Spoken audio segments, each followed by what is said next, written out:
Abran su Biblia en Primera de Juan, capítulo 2. Yo ya había tocado el tema que les voy a decir ahora, pero acá Juan me obliga a tocarlo de nuevo, que es la verdadera motivación. La verdadera motivación.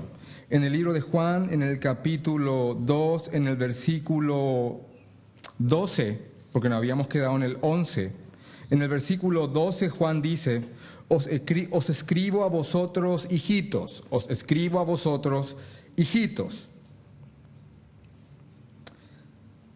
porque vuestros pecados os han sido perdonados por su nombre, Jesús. Os escribo a vosotros, padres, porque conocéis al que es desde el principio. Os escribo a vosotros, jóvenes, porque habéis vencido al maligno. Os escribo a vosotros, hijitos, porque habéis conocido al Padre. Os escribo a vosotros, padres, otra vez, porque habéis conocido al que es desde el principio. Os escribo a vosotros, jóvenes. Y va otra vez, porque sois fuertes, y la palabra de Dios permanece en vosotros, y habéis vencido al maligno. Juan. Y cuando vemos el versículo 12 de nuevo, el versículo 12, y él dice: os escribo a vosotros, hijitos. ¿Se dan cuenta que esta postura desde la cual escribe Juan es recurrente en el libro? Está acá en el capítulo 2, ya comienza diciendo: hijitos míos, estas cosas os escribo para que no pequéis, para que sepan que tienen abogado en el cielo, el cual es Jesucristo. Y esa idea de hijitos, hijitos míos, pequeñitos, es una postura la cual adopta Juan a la hora de escribir el texto para con la gente a la cual se dirige. Y tengo que volver a decir esto. Es impresionante el Juan que está escribiendo esto, ese Juan tan paternal, tan amoroso, tan tierno, tan bondadoso, cálido, que el Juan que fue elegido por Jesús allá mientras remendaba las redes con su padre Zebedeo y su hermano Jacobo. Ese Juan tan tosco, tan Boanerges, tan hace que llueva fuego sobre ellos, Jesús. Ese Juan que estaba pidiendo un lugar especial en el cielo y fue con su madre para como presionar a Jesús. Y Jesús le dice: vos no sabés, ustedes no saben lo que están pidiendo. Ese Juan y este Juan son dos Juanes. Y es impresionante ver a este Juan que ahora quiere una postura de padre para con sus hijitos, para la gente que él está ministrando por medio de este escrito. Lo mucho que ha sido fogueado y cambiado por el Señor. Y una vez más yo le digo, esto me da esperanza cuando le veo a muchos de ustedes, cuando me veo a mí. Pero como pastor digo, cuando le veo a muchos de ustedes que están en la fe, que conocen el Evangelio, que han creído en el Evangelio y que están caminando con Jesús y que ahí están tal vez cruel todavía, que llueva fuego sobre él. ¿Te suena parecido algunos posts del Facebook? Es lo mismo. Imagínense a Juan en su etapa hijo del trueno con Facebook. Tal cual. Pero vienen las pruebas y vienen los golpes y ¡pam, pam, pam, pam! Hijitos míos, es otro. Ya es otro. Y el Señor te ama, sos su hijo, Él te ama. Tanto te amó que dio a su hijo, que por el amor que te tiene, para que después seas algo lo más parecido a un producto terminado, va a tratarte como un trapo, va a humillarte para que la humildad de Cristo resplandezca en tu vida y que de acá a unos años la gente te vea y diga: ¿qué le pasó a este loco? Hijitos, así llaman raro, hijitos, ¿qué tal? El Señor trata con sus hijos, trata con sus hijos. Hay algunos más reacios, otros más entregados, pero Él trata con sus hijos. Y yo sé porque yo conozco este trato con el Señor, yo conozco esto. ¿Ustedes piensan que a mí el aplauso o la aceptación no me envenena? Y cuando se me empieza a subir la espuma, como dice un amigo que yo conozco, viene el Señor, ¡pah! Y yo... ¿Ustedes piensan que el Señor nos trata conmigo en esa área? Pero hermanos, me destroza y me reconstruye de nuevo. Y yo conozco Oseas, venid y volvamos a Jehová. ¿Conocen ese texto? Porque Él nos destruyó, Él nos compondrá, Él nos hirió, Él nos vendará. Y le conoceremos, y me gusta esta parte, y proseguiremos en conocerle.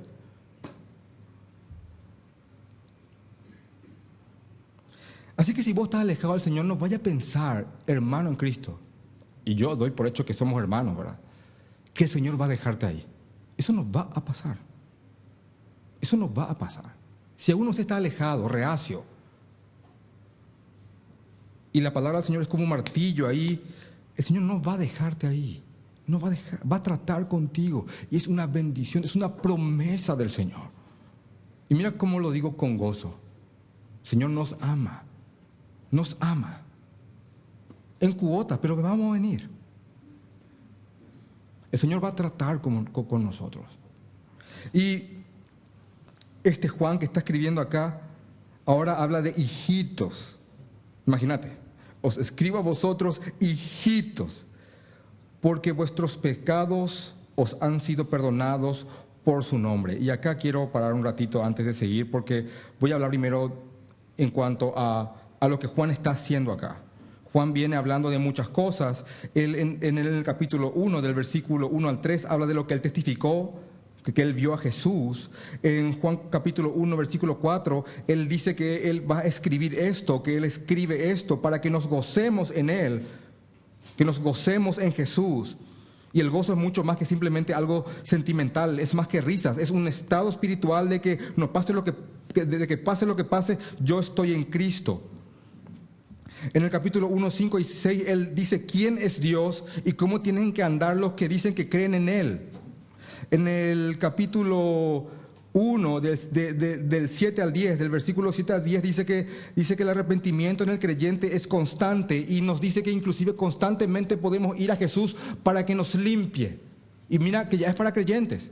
Y si bien este versículo se usa mucho para evangelismo, y que es algo cierto, el Señor a cualquiera que viene le perdona, pero este capítulo de Juan, que dice que cualquiera que confiese sus pecados, Dios le perdonará, es un versículo para creyentes, porque mira cómo escribe Juan: a vosotros os escribo, hijitos.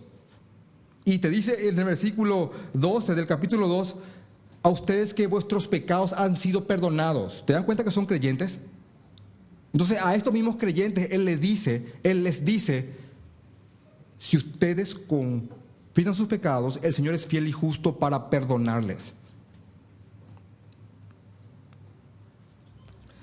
Después en el capítulo 2, versículo 1, dice quién es Jesús en nuestras vidas, es nuestro abogado, el que intercede por nosotros, que estamos realmente Él ha pagado por nuestros pecados.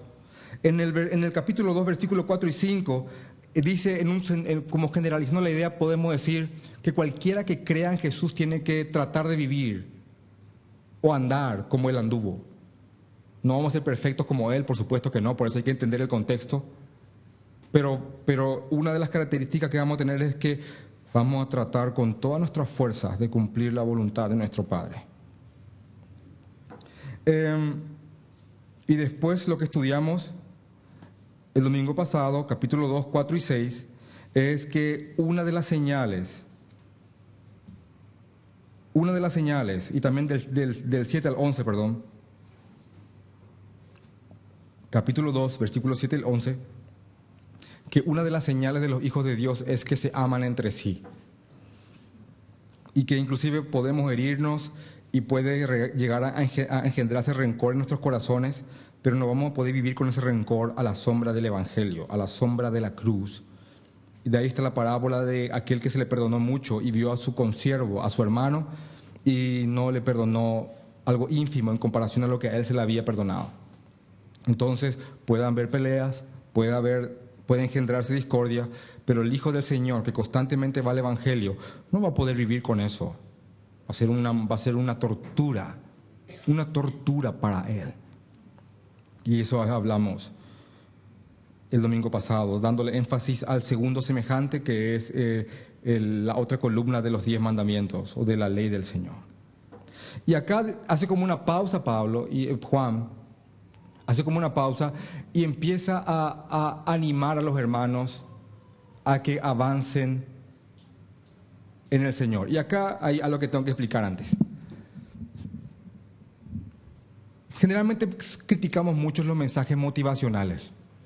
A menos acá, lo que estamos en la Reforma, criticamos mucho a predicadores que se pasan motivando a las personas con mensajes humanistas, ¿verdad? Estamos ahí, motivador, y esto que lo otro. Hay gente que se para y dice, son un campeón, son esto, Dios lo que más quiere es que cumpla todos tus sueños más anhelados y que estés en la cima del mundo y allá de la Torre Eiffel digas, Señor, esto es para ti, con millones de personas gritando tu nombre y coreándote, y con reyes y gobernantes pidiendo tu consejo. Esa es la típica profecía, ¿verdad?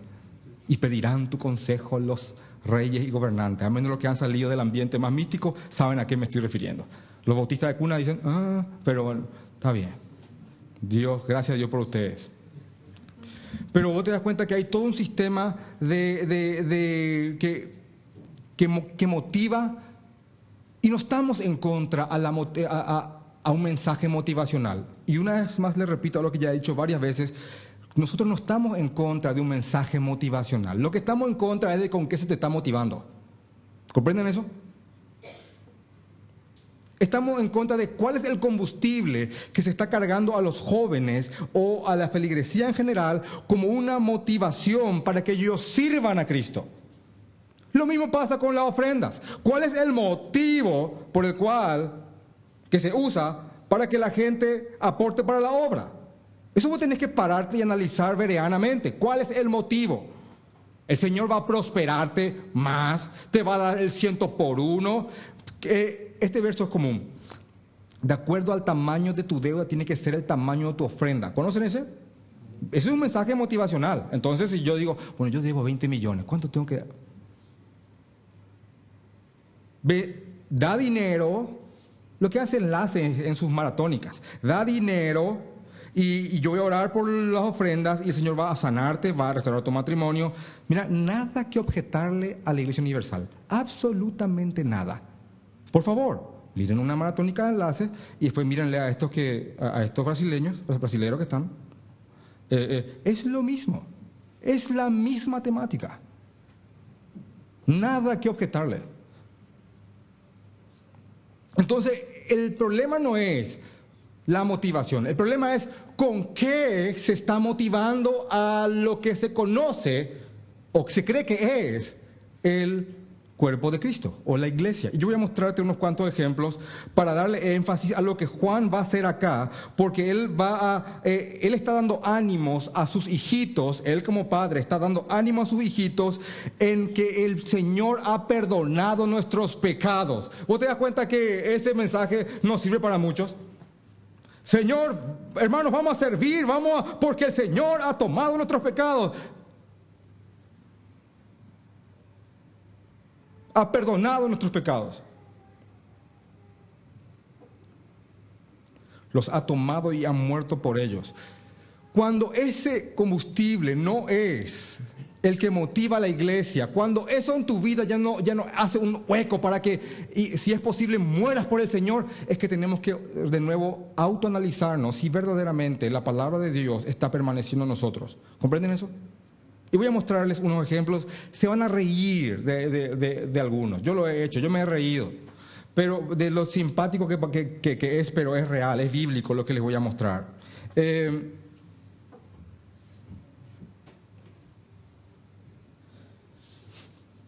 Quiero mostrarles un ejemplo de ánimo, un mensaje motivacional, de un siervo que está dando ánimo a la iglesia del Señor. Vayan conmigo a sus Biblias en Hechos capítulo 14. Hechos capítulo 14. Y yo realmente amo este episodio. Amo. Y yo trato de imaginarme acá a Pablo y a Bernabé Yo me he hecho un perfil de Pablo al leer sus escritos, a leer su biografía, a leer cómo otros le describen, a leer cómo él se describe a sí mismo. Y yo a este hombre, que inclusive él dice que es de apariencia tosca, que no es muy bueno en el habla, en la oratoria. Inclusive muchos decían de Pablo, como ustedes pueden leer en la palabra, es muy duro por carta, pero cuando viene... Y sí, dice él, pero lo que digo es verdad. Así que Hechos capítulo 14, versículo 8 dice, Pablo es apedreado en Listra. Y por favor, miren esto. Lo que ya han leído, vamos a gozarnos otra vez en esto que ha pasado. Dice, y cierto hombre de Listra estaba sentado, imposibilitado de los pies de nacimiento, un hombre que no podía caminar, que jamás había andado.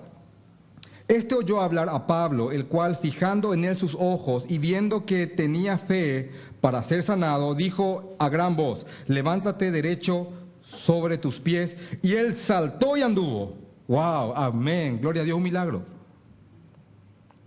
Y él saltó y anduvo. Entonces la gente, visto lo que Pablo había hecho, alzó la voz diciendo en lengua licaónica,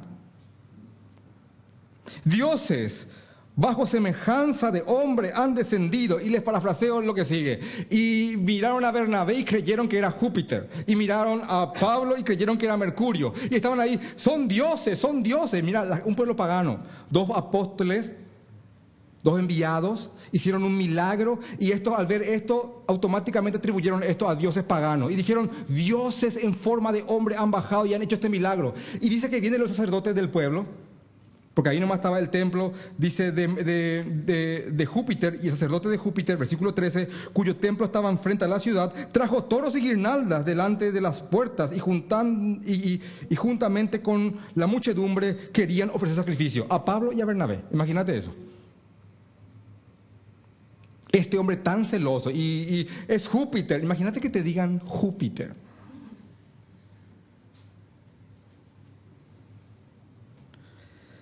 Y Mercurio, y ya vino el sacerdote y quería ofrecerle sacrificio a ellos. Ahora mira, cuando lo oyeron los apóstoles Bernabé y Pablo, rasgaron sus vestiduras y se lanzaron entre la multitud dando voces, no, no, no.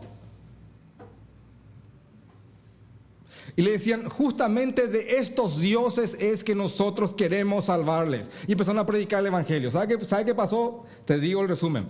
Después de hacer el milagro de ser dioses, que Júpiter, que Mercurio, que vamos a traer la guirnalda, que vamos a sacrificar al toro, se enojaron con ellos y les reventaron a pedradas. De dioses a apedreados. Dice en el versículo 19, para hacer corta la historia, entonces vinieron unos judíos de Antioquía y de Iconia que persuadieron a la multitud y, habiendo apedreado a Pablo, le arrastraron fuera de la ciudad pensando que estaba muerto. Mira, le apedrearon que ya pensaban que estaba muerto. Como que ya está muerto, déjenle nomás ya. Y le arrastraron hasta las afueras de la ciudad. Pero rodeándole los discípulos, después vinieron los discípulos, se levantó y entró en la ciudad de nuevo. Y al día siguiente salió con Bernabé. ¿Cuánto tiempo después? Te apedrearon hasta que casi te mataron. Te dejaron porque ya pensabas que estaban muertos nomás ya.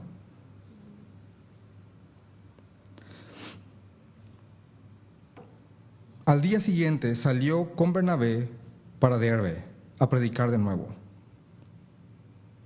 Y después de anunciar el evangelio en aquella ciudad y de hacer muchos discípulos en Derbe, volvieron a Listra. ¿Dónde fue el apedreamiento? En Listra. Volvieron a Listra, donde habían sido apedreados. Volvieron a Listra, a Iconia y Antioquía, confirmando los ánimos de los discípulos, exhortándoles a que permanezcan en la fe y diciéndoles 2 puntos, son campeones, el Señor cumplirá sus sueños, Él nunca les pasará. Esta es una vida de victoria en victoria. Él va a hacer que sus graneros rebosen. Y tranquilo, van a caer 10,000 y 20,000, pero a vos no te va a pasar nada malo. Si pecaste es porque tenés una ventanita abierta. Escucha, eso no dice Quiero que entiendas el principio del versículo 22 cuando dice, confirmando los ánimos de los discípulos, exhortándoles a que permanezcan en la fe y diciéndoles, mira cómo Él confirma, mira cómo Él va a confirmar el ánimo de los discípulos. Es necesario que a través de muchas tribulaciones entremos en el reino de Dios. ¿Le da ánimo esto? ¿De acuerdo a tu mentalidad? Sí. ¿De acuerdo a tu mentalidad? No. ¿Te das cuenta cómo Él está animando a la iglesia? ¿Y por qué le leo todo el texto? Porque hay que entender el escenario en el cual Él dice esto.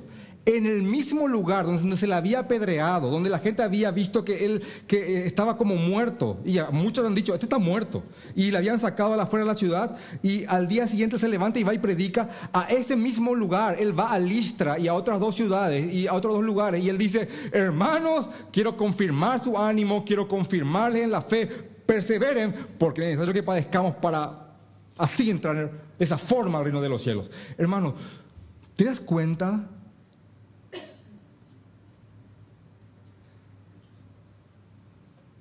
¿Te das cuenta? La vida cristiana es una vida que se sufre, es sufrimiento, de punta a punta es sufrimiento. Tenemos pausas en las cuales bajamos la espada y nos gozamos en el Señor, pero es simplemente una pausa hasta la próxima lucha. ¿Comprenden eso? Es una pausa hasta la próxima lucha, y de lucha en lucha, y ahí sí, de victoria en victoria, glorificaremos al Señor. Esta es la verdad. Cualquiera que quiera seguir piadosamente a Jesucristo padecerá persecución. El siervo no es mayor que su Señor. Si a mí me persiguieron, a ustedes también van a perseguirles. Cuidado, Corinto, porque nosotros predicamos el Evangelio y somos tenidos como basofia, como poca cosa, como gente imprudente, como tontos. Pero ustedes, por el mismo mundo, son tenidos como grandes, como ilustres. ¿Qué están predicando a este mismo mundo que tiene tan opuesta reacción? Porque el mundo sigue siendo el mundo.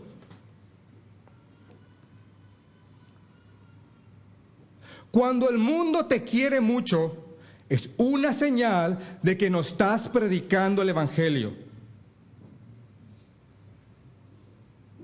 Cuando políticos impíos te llaman para pedir tu consejo, cuidado.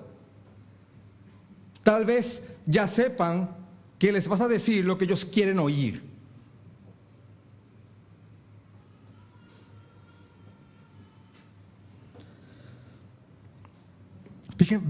¿Vieron cómo confirmó los ánimos de los hermanos? Te doy otro ejemplo.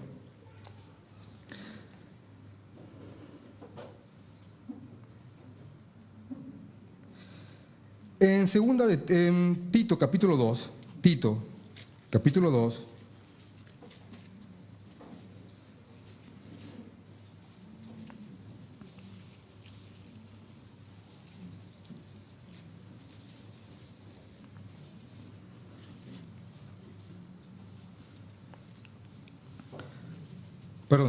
3, versículo 2, comienza.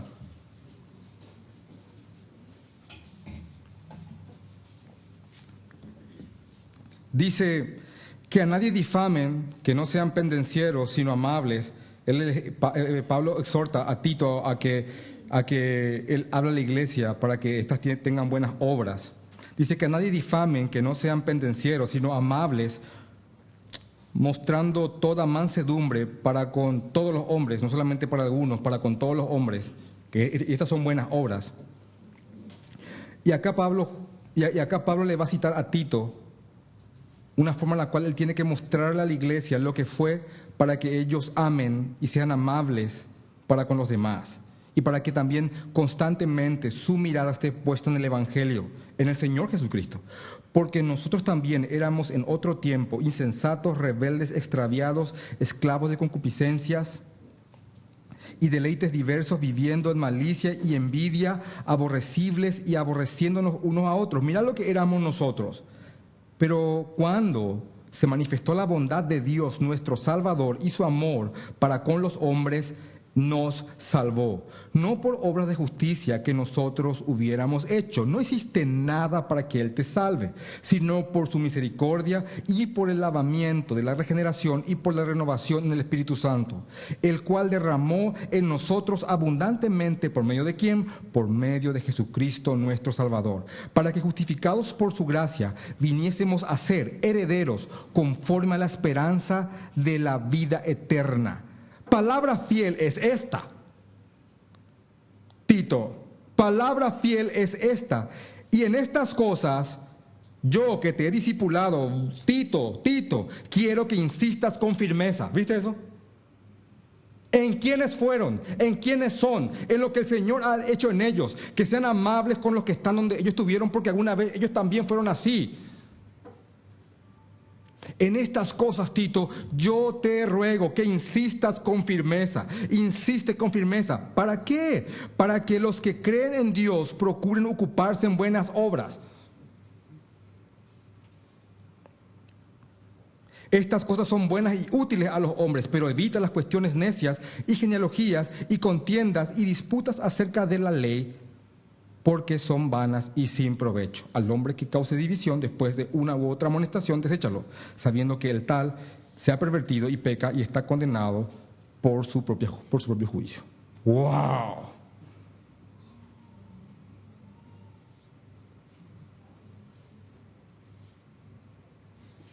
Ya veo unos cuantos que están subrayando ahí. Eso está bien. Pero se dan cuenta la motivación.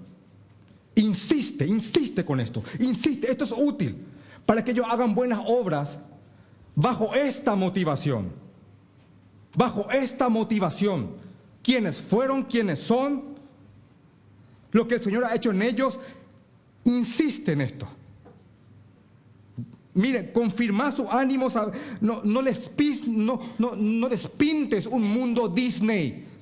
Porque mucha gente ha huido de la iglesia porque no es el plan tan maravilloso que ellos pensaron que iban a tener. ¿Viste eso? Vienen acá y hay una promesa de salud, riqueza y amor. Acá va a estar la modelo convertida. Acá va a estar la prosperidad económica. Acá te vas a sanar. Y no pasa, no se sana. La modelo no está. Y el dinero no viene.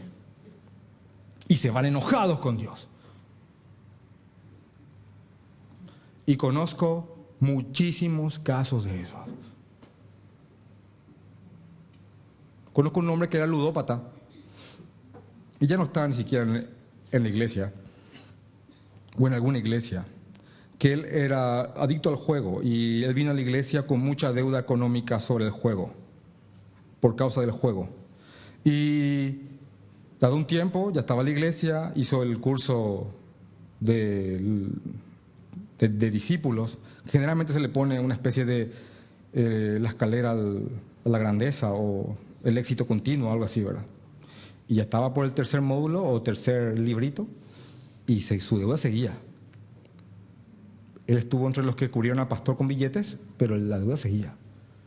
En un momento dado tiene consejería conmigo y hace catarsis. ¿Por qué mi deuda no se salda? Enojado con Dios. ¿Y quién te dijo que esto tendría que ser así? Pero el Señor dice que Él llevó nuestras deudas. No, pero otras deudas. Dado un tiempo, se fue al mundo. Bien nomás ya. Así te digo en paraguayo. Porque su motivación para venir a Cristo era el amor a sí mismo.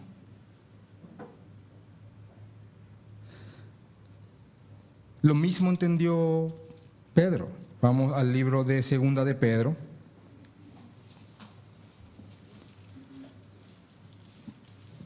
Primera de Pedro, capítulo 4. Este versículo ya sé que lo tienen mucho en la cabeza.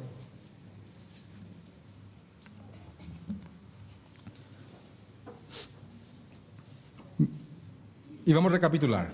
En Hechos capítulo 12, 3, el ánimo de los hermanos Pablo y Bernabé confirman, dándole un plano real de lo que es el cristianismo. En Tito capítulo 3, Pablo también confirma a Tito y Tito confirma a la iglesia que entiendan quiénes son para que realmente esto les lleve a glorificar al Señor por medio de buenas obras. Pedro también entendió eso, pero Pedro le pone una palabra que está traducida muy bien acá al castellano, que es un arma. Esa es el arma. Porque para que a alguien se le apedree, imagínate, se te apedrea de muerte. Se separó porque ya se pensó que estabas muerto. Y después de Pablo, hubieron millones y millones de cristianos que fueron cubiertos con brea, combustible, y eran quemados en plazas públicas, y de alguna forma se seguían convirtiendo más y más. Para que alguien tenga una vida que camine así verdaderamente, tiene que estar muy motivado. Muy motivado.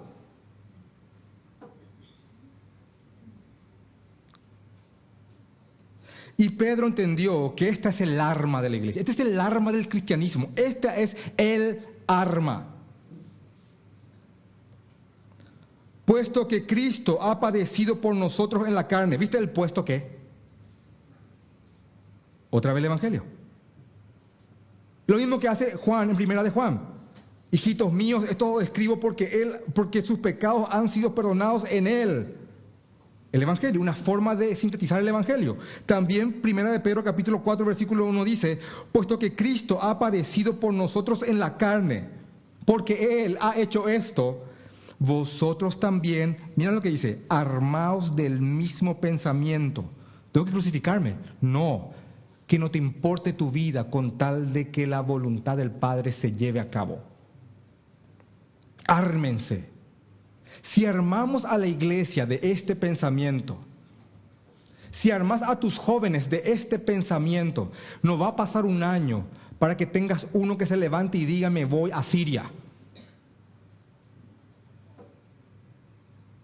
O al Chaco, o a donde sea.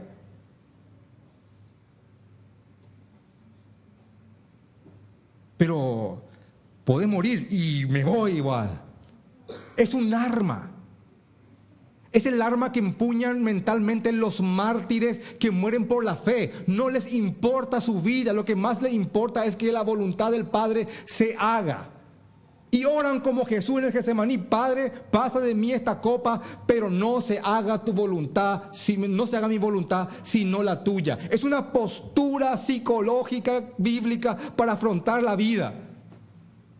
Y Pedro entendió que esta es un arma. Vosotros también armaos, ármense del mismo pensamiento, pues quien ha padecido en la carne terminó con el pecado, el señorío del pecado sobre nosotros. Y mirad lo que inclusive dice, otra vez, al igual que Pablo, quiero que vean el mismo espíritu con el cual escriben ellos.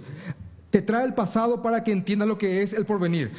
Para vivir el tiempo que resta en la carne. ¿Sabes lo que es el tiempo que resta en la carne?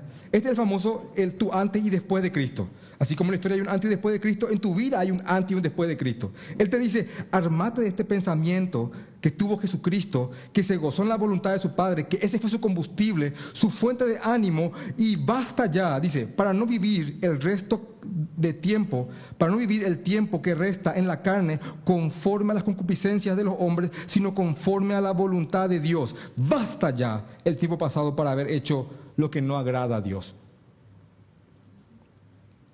Te estoy poniendo a una serie de motivadores acá.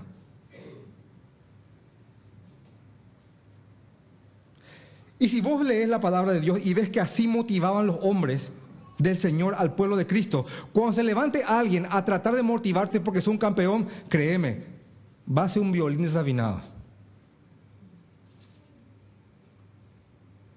Y los hombres de Dios no han sabido más cómo, así han buscado metáforas para darte a entender que esto es una carrera de resistencia y que tienes que estar motivado en Cristo Jesús para no perder tu centro, tu horizonte.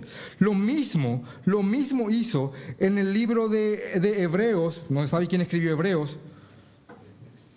Hebreos capítulo 12, de hecho que acá resume todo, dice el título, puesto los ojos en Jesús, por tanto nosotros también, teniendo alrededor nuestra tan grande nube de testigos, porque los testigos son los que están en Hebreo 12, los que acá vemos sus vidas, que nos muestran que han perecido por Cristo Jesús, Despojémonos de todo peso y del pecado que nos asedia y corramos con paciencia la carrera que tenemos por delante, puesto los ojos en Jesús, el autor y consumador de la fe, el cual por el gozo puesto delante de él sufrió la cruz. Otra vez el Evangelio. Menospreciando lo oprobio y se sentó a la diestra de Dios. Considerad a aquel que sufrió tal contradicción de pecadores contra sí mismo, para que vuestro ánimo no se canse hasta desmayar. Porque si no consideras esto, te pongo negativo, tu ánimo va a desmayar. ¿Estás decaído? ¿Sentís que la vida no tiene sentido? Estoy a punto de vender un aceite para eso. ¿Te faltan fuerzas? Bueno, hermano, sencillo. El Evangelio dejó de ser la roca de tu vida. No hay otra forma de animar al pueblo de Dios, de exhortar, de estimular al pueblo de Dios, sino es con el Evangelio. Es lo que Juan, y miren, di tantas vueltas porque esto es lo que Juan también está haciendo. Y quiero traer nomás la voz de todos los demás apóstoles y hombres del Señor, para que veas que es un canto unísono y hay comunión entre todos los que han escrito en la palabra del Señor. En 1 de Juan, capítulo 2, versículo 12, os escribo a vosotros, hijitos, porque vuestros pecados os han sido perdonados por su nombre. Y esto no es una frase que podés pasar nomás de largo. Hermanos, acá es una síntesis del Evangelio. Yo les escribo esto porque Él pagó por ustedes. Él ya no vas a estar más en el día del Señor. Porque hay dos doctrinas del día del Señor. El día del Señor, un día a la semana, y el día del Señor, que de ese no querés saber nada, créeme. Así que a la iglesia hablarle hablarle sobre el día del Señor, pero sin dejar de hablarle al mundo sobre el día del Señor.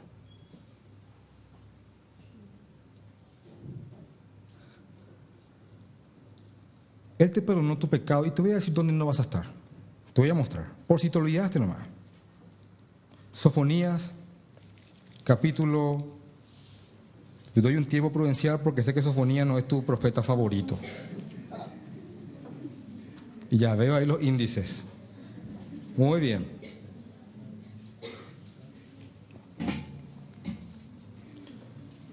Está bien, hermanos, respetamos los procesos, no se preocupen.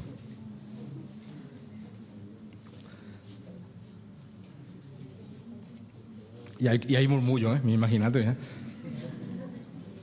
Bien, amén. Sofonía, es peor.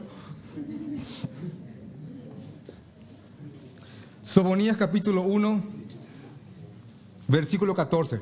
Mira dónde no vas a estar. Cercano está el día grande de Jehová. ¿Viste eso? Si alguien pregunta de qué te ha salvado Dios, así como el libro de Sproul que dice salvado de qué, bueno, de este día. Cercano está el día grande de Jehová, cercano y muy próximo. Escuchen esto. Es amarga la voz del día de Jehová. Gritará allí el valiente. Día de ira aquel día, día de angustia y de aprieto, día de alboroto y de asolamiento, día de tiniebla, día de oscuridad, día de nublado y de entenebrecimiento, día de trompeta y de algazara sobre las ciudades fortificadas, y sobre las altas torres. Y atribularé a los hombres y andarán como ciegos. ¿Por qué, Señor, harás esto? Porque pecaron contra Jehová. Y la sangre de ellos será derramada como polvo, y su carne como estiércol. Ni su oro ni su plata podrá librarlos en el día de la ira de Jehová, puesto que la tierra será consumida por el fuego de su celo, porque ciertamente destrucción apresurada hará de todos los habitantes de la tierra. Estos no son versículos que uno lee en un 15 años, ¿verdad? De esto no se hacen calcomanías. y es la palabra del Señor. Nadie motiva a nadie con esto, ¿verdad? Pero si el Señor ha pagado nuestros pecados, este día, hermanos, no vamos a vivirlo. Oren por sus familiares y amigos, aquellos que aman, porque este es el día que les espera si no tienen al Señor. Oren al Señor que toque en el corazón de estas personas, que toque el corazón de estas personas, porque este es el día que les espera a los que no creen en Cristo.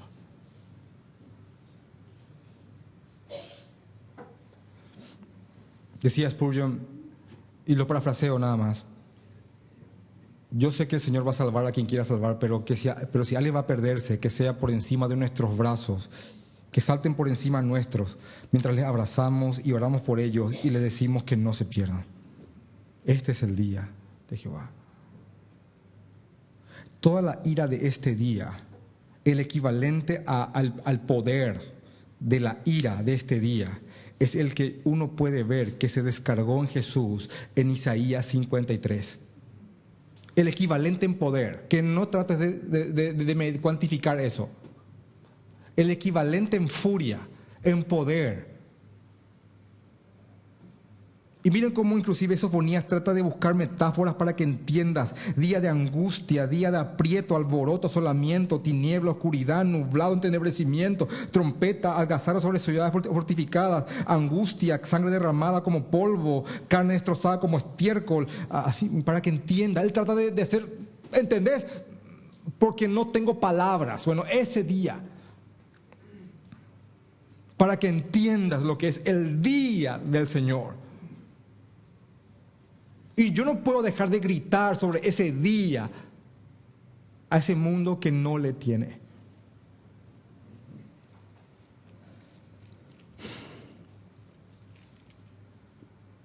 Ahora Juan lo que hace acá en positivo dice: Él ha pagado por nuestros pecados. Y después dice: os escribo a vosotros padres, porque conocéis al que es desde el principio. Y yo tengo que acá explicar únicamente dos formas de interpretar esto y decirte cuál es la que creo y por qué. Y rápidamente. Algunos creen que esto se refiere a una clasificación cronológica. Padres, gente adulta; jóvenes, gente... Pero es muy superficial eso.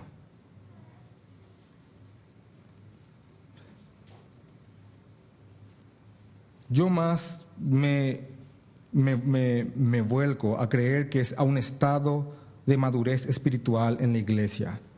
Dado que Pablo mismo escribe desde sitial: yo padre, ustedes hijos. Y él escribe a sus hijitos, a sus hijos queridos, y dice, Juan, os escribo a vosotros padres, porque conocéis al que es desde el principio. Os escribo a vosotros jóvenes, porque habéis vencido al maligno.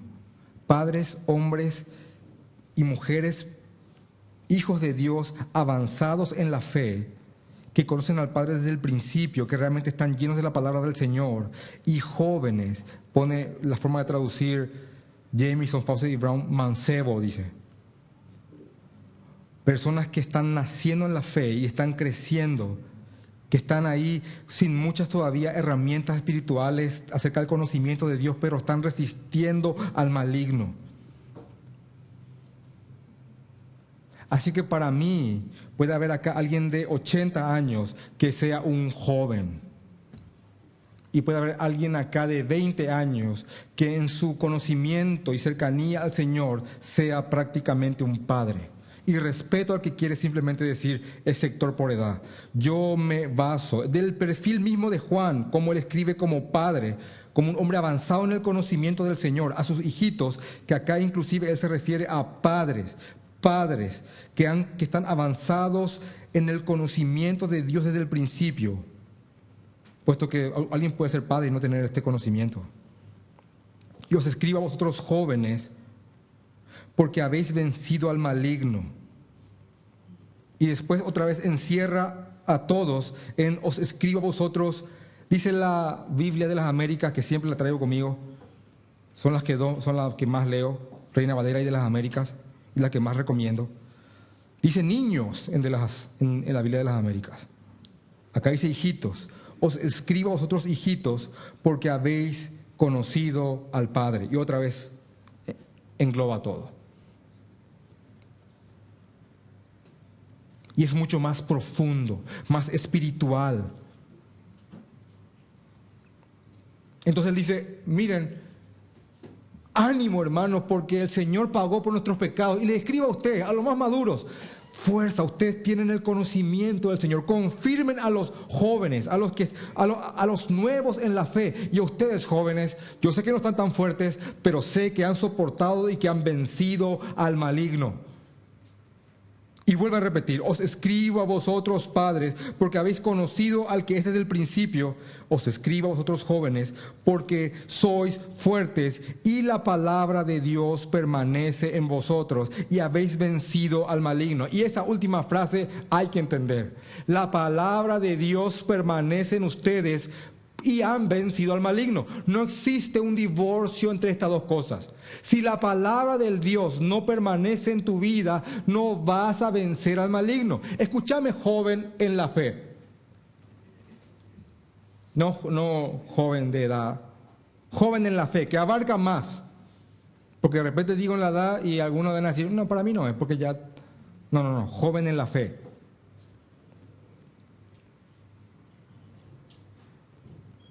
Vas a ser tentado en tus debilidades. Y Satanás sabe tu concupiscencia. Él es el maligno. Él no va a tentarte en lo que no sea una lucha para tu carne, para tu esencia, para tu ser. Él no va a perder tiempo en esas cosas.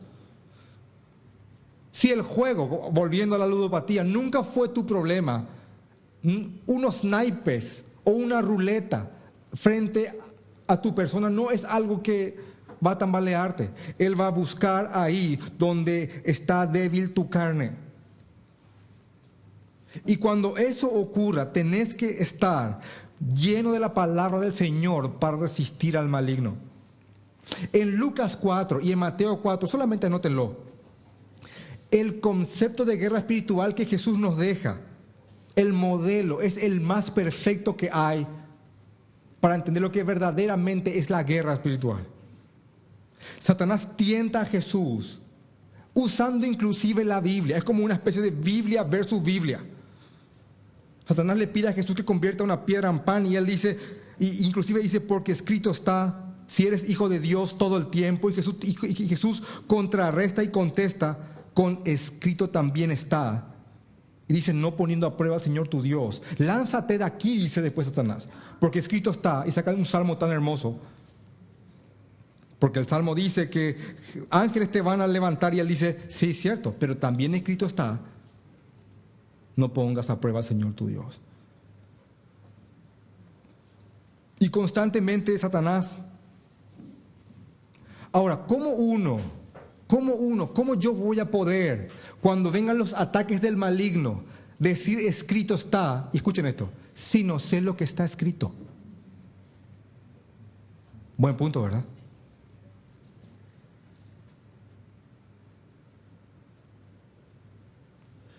Esto no se trata de que, esto no es que uno va a estar ahí platicando con Satanás, no es eso. Habla de una mente que está bloqueada a los ataques del enemigo, porque la palabra de Dios permanece en él y constantemente está.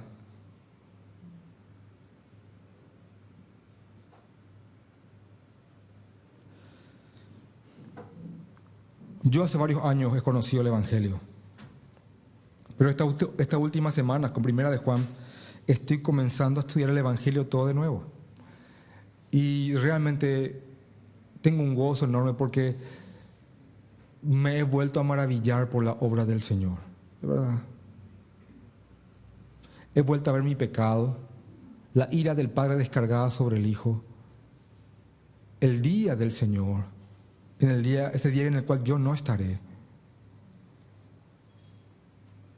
He visto el amor del Padre en el dar, y yo hoy confirmo más que nada que el amor es dar, porque de tal manera amó Dios al mundo que dio a su Hijo. Entiendo como pastor cómo debo de animar y motivar a la iglesia y cómo entre ustedes deben de animarse y exhortarse a las buenas obras, al hacer el bien por el amor del Señor y por su evangelio.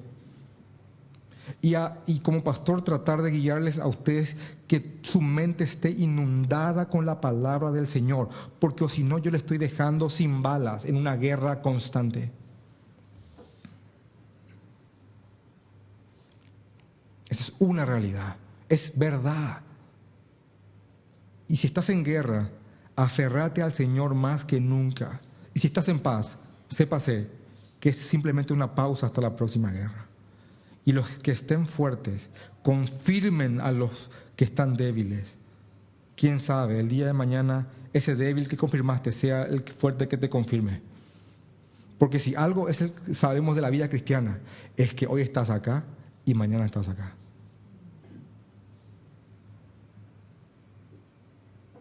Y cuando veamos hermanos caídos, no bajar la guillotina tan rápido. ¿Comprenden eso? Considerándonos en ellos y amándoles. Y miren, animándoles con las penurias de la cruz. Eso no hay forma que entienda un inconverso. Tranquilo, ¿sí? No hay forma. No existe, no hay forma. No hay forma.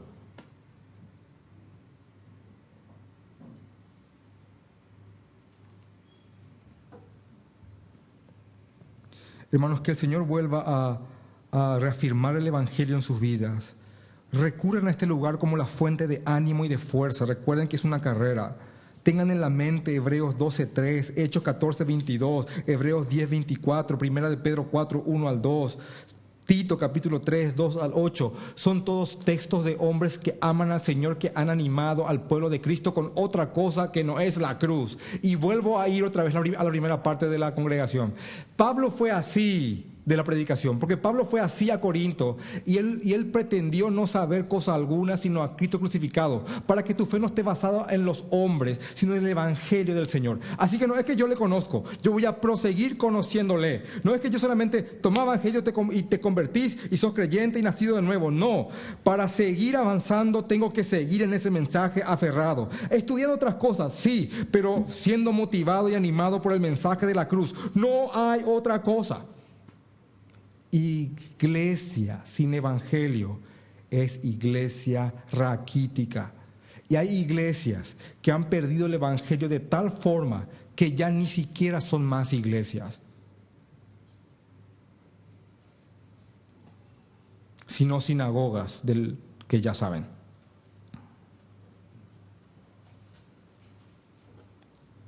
Vamos a orar.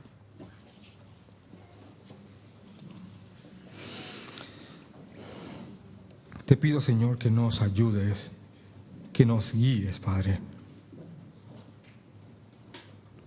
Señor, vemos, Padre, cómo Pablo motivó a tu pueblo, Señor.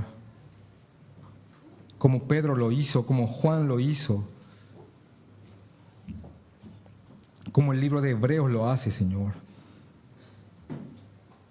Ayúdanos constantemente a ver en el Evangelio, en tu cruz, en tu persona, en tu amor, Padre, la fortaleza y la fuente para nuestro ánimo. Que no sea el amor a nosotros mismos, sino que sea el amor por ti, Señor, el amor por tu nombre, por quien eres, Señor. Ayúdanos, Padre, ayúdanos, Padre. No estamos en contra de la motivación, estamos en contra de con qué se motiva. Señor Jesús, que esto nos cale tan profundo que si nos llamas para que demos nuestra vida por esto en países en los cuales es pena de muerte predicar tu evangelio, pues que sea así entonces, Señor. Te amamos, Padre. Una historia repetitiva en tu palabra es que has pedido a hombres que dejen todo lo que tienen y que te sigan. Te ruego, Padre, que materialices esto en todas las formas posibles. En el nombre de Jesús. Amén y amén.